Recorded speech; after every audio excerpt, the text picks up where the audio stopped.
45. Out of 16 criteria, you got 13 wrong. 13 wrong. Not a very perceptive bunch, are you? Well, question. What? You want to know the answer, right? Okay, question. For you and I to get on really well, does it really matter what the answers are? But in reality, does it matter what the answers are? It doesn't, because you did exactly to me just then what you did to the other 5 fellas before. You brought out a rubber stamp and you stamped me and stereotyped me based on what you think you see. Now, I've got to let you in on a secret. I know you think that way, because I am dressed tonight in a classic number 5 package that allows you to think that way. In fact, when I put this number 5 package on, I knew, walking in front of you today, that you would think I was an extroverted fellow from the city with a large introverted, short introverted fat wife, BMW playing golf. I mean, golf ruins a nice walk as far as I'm concerned. So I know you think that, because I dressed myself and packaged to create that illusion. Let me tell you how I'm packaged. I'm packaged tonight in number 5 high credibility clothing. 5 credibility points is the most you can get, all the way down to 1. You have no credibility in the first 4 minutes. Number 5 for a man or a woman is dark blue or dark grey pinstripe. I have a number 5 shirt which is white cotton, and IBM led the study showing that a white shirt in business for a man or a woman is 40% more believable than a colour. I have a striped military tie, number 5, gives me impact. I have lace-up shoes, black leather. Now, women prefer lace-up shoes on men, shows a sign of intelligence. You can do your shoes up. I also have a number 5 watch, which is plain gold face, ordinary gold band or leather band. It doesn't do very much, not very useful at all. It doesn't go 300 metres underwater or check the metre, as my social watch does, but it suits the number 5 impact. I also have socks all the way to the knee, number 5 socks. Entertain yourself.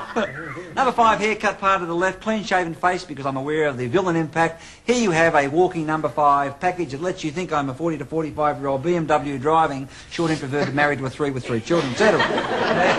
Now, number 5 suits have high credibility and authority in the first 4 minutes. Here are some of the best uses for this type of outfit. It's ideal for reading political statements where you need to have an impact. Looks like we've gone to the same sale, doesn't it? Now, here is Mr. Howard with the number 1 eyebrows, listening in a number 3 suit. The number 5s are ideal for going anywhere in the media where you need to establish impact very quickly. Reading the news, of course, you need to be believable. Weathermen don't wear number 5 because we don't believe them anyway. Address to the nation, it's perfect.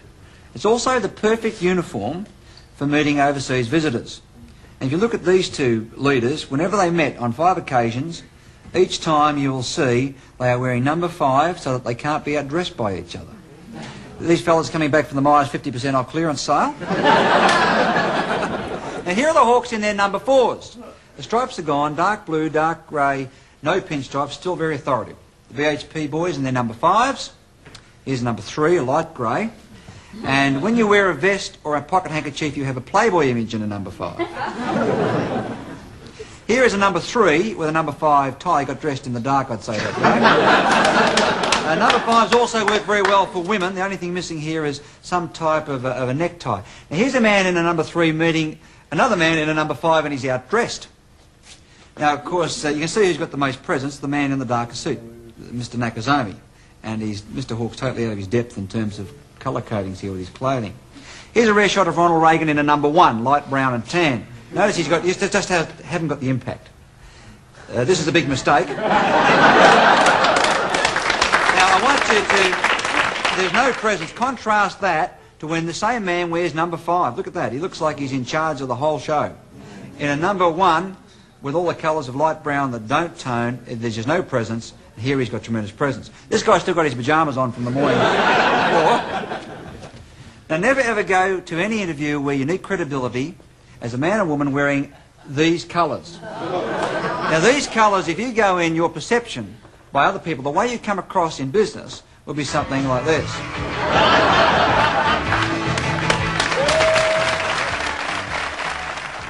Let me see a show of how many married men there are in this audience. Married men? Put your hands up. A couple of slow responses up the back there. Okay. 68. How many married women? Married women, hands? 36. All right. Now, can I see the hands of the single women? Single women? Just checking the action for a couple of the guys. How many of you at some point in your life have been or will go to an interview? Most of us. How many of you go to an interview as part of what you do for a living? Put your hand up. Now, there are some little techniques for making yourself more effective in an interview. There's some rights and some wrongs, and some strategies that will give you more presence, more credibility, and help you get what you want out of the interview. Now, you're going to meet two men going for the same interview. Now, this could be a job interview. It could be to see a bank manager to get a loan. It could be an interview to sell something or to persuade someone to go along with you. Nevertheless, it's an interview. Let's have a look at the first man going for the interview. Rule number one is get there early. Getting there early lets you park your car somewhere out of the rain. Also gives you a chance to get rid of any umbrellas or raincoats you've got. You don't have to rush.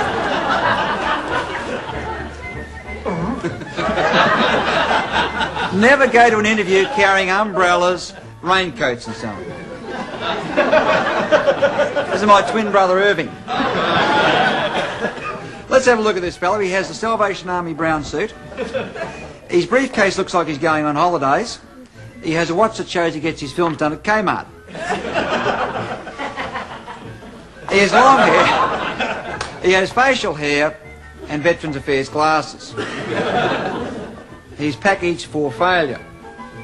Now, never enter anyone's office wearing this sort of thing. What's the umbrella?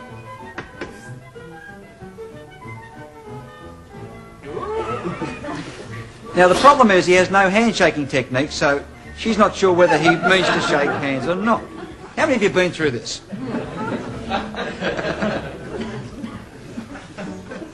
We'll forget about the mud on the carpet. Now, he's sitting directly opposite in the defensive position. That's the worst place he could sit. If he had been there earlier, he would have noticed he had a speck of mud on the inside of his nose. He's only just seen it. Now, the trick is how to remove it.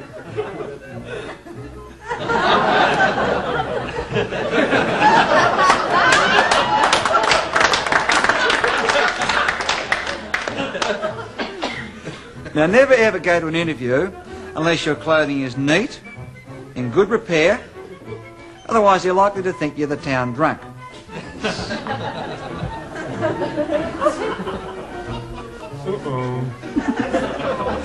Now, because he's in the defensive position opposite, he's got to pull the chair up. Never touch the property on someone's desk. This represents territorial invasion. Now, the problem you've got of leaning over someone's desk is they'll resent it, and if they resent that because it's invasion, they'll resent you. Not only that, you can get into all sorts of trouble.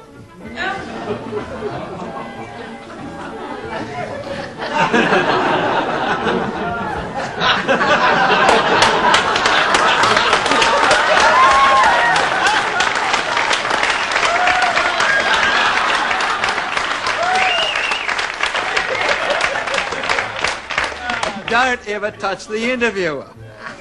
As you probably suspect that this guy didn't get the job. He's also got his tie caught in his briefcase, you might have noticed. This is a clear example of no strategy, no technique, no preparation.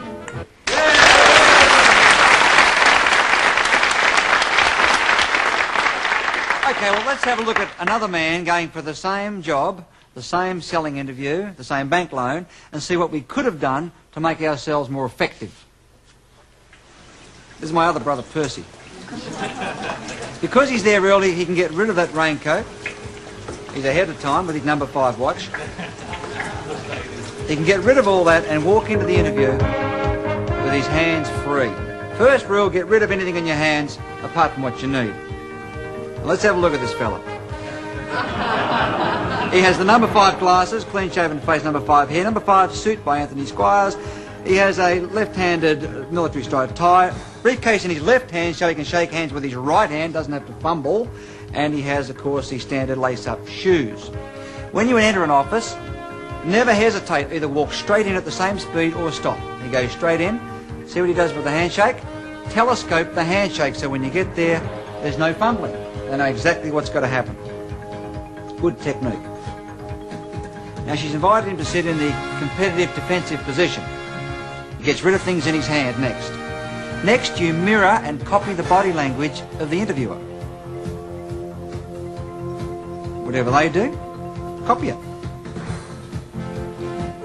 Now he's in the defensive position.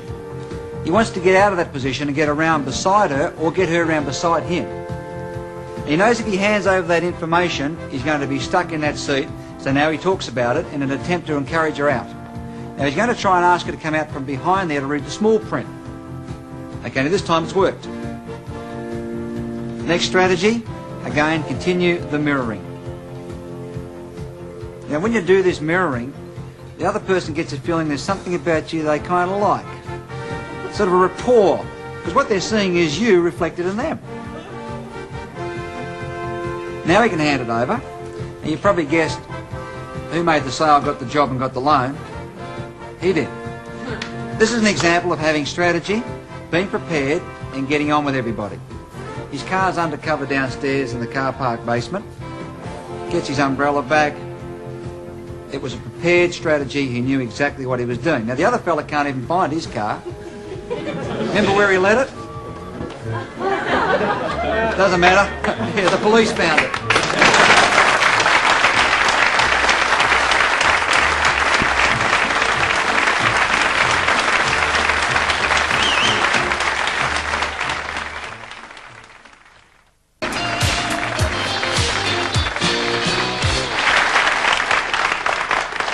Television advertising is designed to sell us, to convince us to go and buy products. And for a TV ad to be memorable, it's got to have a couple of elements in it. Now, one of the most popular elements in recent years is the introduction of annoying and irritating personalities. Because they annoy us so much, we love to hate them. You all remember Madge with her hand in the dishwashing liquid? Here's a collection of some of the ads that you really have loved to hate in the last decade. Like that? Well, this fella here has been getting under people's skin for some time. Dynamo Man. He's not on anymore, but he was memorable. We'll show you what Dynamo gets out stains, others leave behind. Now, of course, Mrs. Marsh has been dipping chalk into ink now for a long, long time. This liquid gets into chalk to make teeth really tough. Again, she irritates us, but we remember her and we buy. Colgate Fluoride. This next fella, you either love him or hate him. There's no two ways about it. Right treatment.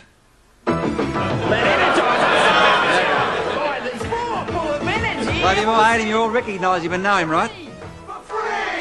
And the advertisement that currently is getting under most people's skin, here she comes in her balloon. Rita. No party would be complete without Rita coming with her margarine. What do you reckon, love? Rita, 5-star, great taste, great value. The expression you love. Okay.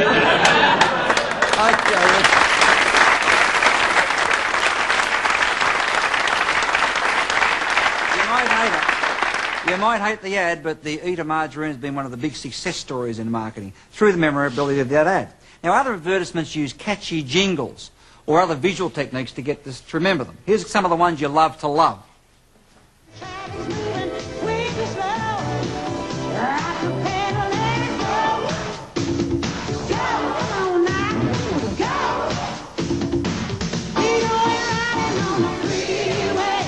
Here's some visual techniques.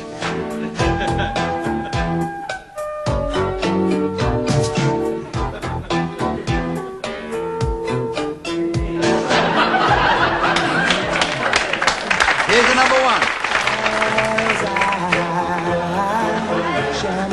Got a few subtleties in it. The number one selling ad right now. I love the feeling.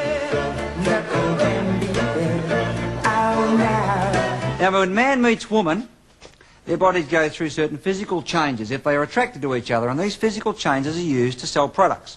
For example, if you meet somebody you really like, a couple of things happen. First, stomach goes in, your chest goes out, you become taller, and you walk with a more pronounced walk. A couple of other things happen. Your heart begins to beat faster, and this causes blood pressure to build, and the blood first of all starts to show in the cheeks, and you get this flushing. It also starts to pump to your ears, and your earlobes expand when you like somebody. Now, we're the only primate that has earlobes. None of them have it. And, of course, the earlobes expand. That's why it's an erotic area for kissing right here on the ear. The lips will also expand and become redder as blood pumps through. That's why pouting is so important. Makes you look sexy as a woman, not as a man. And also, the pupils of your eye will dilate. It'll get bigger when you see somebody that you really like. Now, let me show you how this works. We're going to build a face and show you how cosmetics market a woman's face. We start with a natural face, natural features, and the first thing we'll do, as most women will know, is to put on foundation, even out the skin tone. Next, by enlarging the eye display, we artificially make her look as though she's more interested in us because her eyes appear to be bigger, so we find her more attractive. It's the purpose of eye makeup. Now we add the capillaries flushing in the cheeks by putting on blusher. We enlarge the lip display next. We're the only primate with lips on the outside of the face. Monkeys and chimps have them inside. And the technique of lipstick is to show that she is excited because the blood's pulsing. Now at the end of last century, ladies of the night wore this on their cheeks, so now she's a sex symbol. We enlarge the earlobe display by putting dangling earrings, hang the hair in the face, and here is our final package ready for marketing.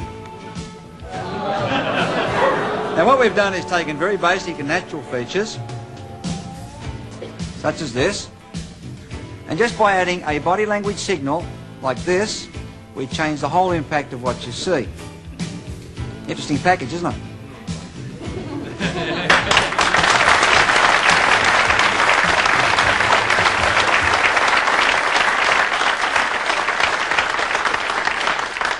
Here is how those signals are used to market. Here is currently a top-selling poster. Now, if you look at this, the most noticeable feature is this great big pair of red lips. Right here. Now, if you look a little bit lower, you'll see there's quite a bit of exposed wrist. See this here? When a woman likes you, fellas, she will talk and expose her wrist. If she doesn't like you, the wrists are out of sight.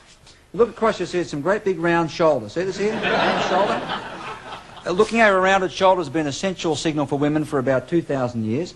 The most noticeable thing, of course, is that great big round pair of dilated pupils that you can see right here. Now, to show you how important the dilated pupil is in marketing, Mother Nature has endowed these creatures. Aren't they beautiful? How would you feel about them if they looked like this?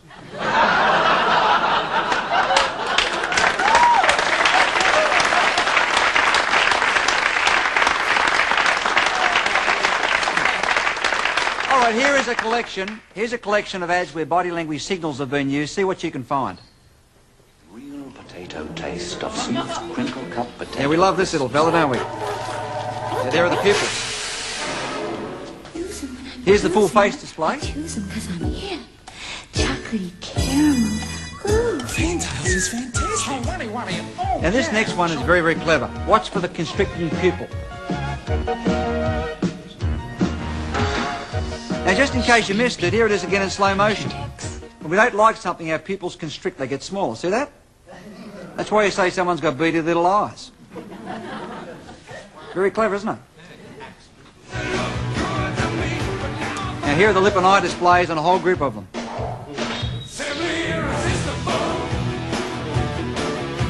Great for selling videos. Now if you take the lipstick off someone and put a cheesel in their mouth, they don't look so attractive, right?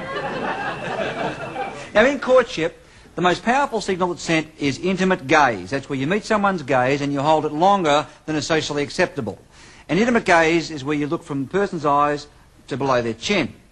If you hold the gaze, it sends a very powerful signal. This next advertisement gets my personal body language award for the most creative body language signal. See how many signals you can see in this commercial.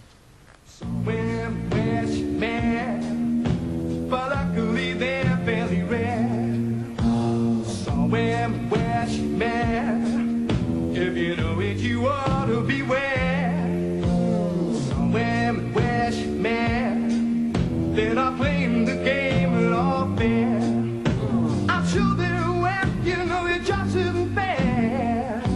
That's some Doesn't that do something for you?